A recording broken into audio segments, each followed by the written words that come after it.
বিশ্বনাথ পানপুৰ মথাউৰি যিটো পূব কলাঘাটি গাঁৱত আজি বান আৰু গৰাখহনীয়া যিটো তীব্ৰ ৰূপ ধাৰণ কৰিছে। এতিয়া ইতিমধ্যে আজি ৰাতিপুৱা প্ৰায় এঘণ্টাৰ ভিতৰতে প্ৰায় 100 মিটাৰ গৰা খহাই লৈছে।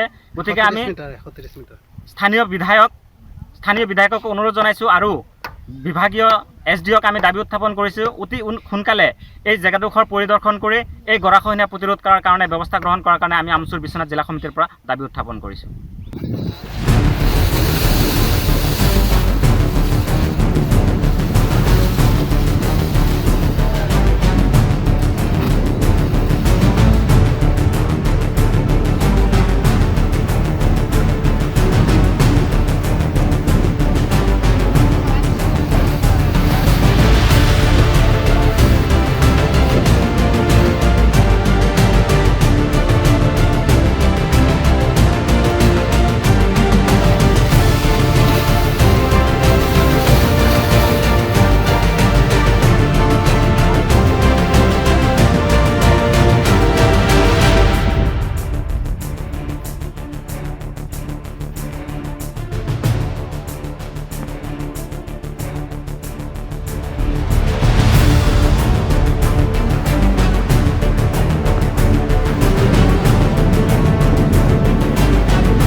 বিশ্বনাথ পানপুৰ মথাউৰি যিটো পূব কলাঘাটি গাঁৱত আজি বান আৰু গৰাখহনীয়া যিটো তীব্ৰ ৰূপ ধাৰণ কৰিছে।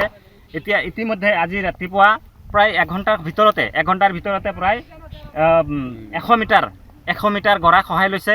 গতিকে আমি স্থানীয় বিধায়কক অনুৰোধ জনাইছোঁ আৰু বিভাগীয় SDOক আমি দাবী উত্থাপন কৰিছোঁ, অতি সোনকালে এই জেগাডোখৰ পৰিদৰ্শন কৰি এই গৰাখহনীয়া প্ৰতিৰোধ কৰাৰ কাৰণে ব্যৱস্থা গ্ৰহণ কৰাৰ কাৰণে আমি আমচুৰ বিশ্বনাথ জিলা সমিতিৰ পৰা দাবী উত্থাপন কৰিছোঁ।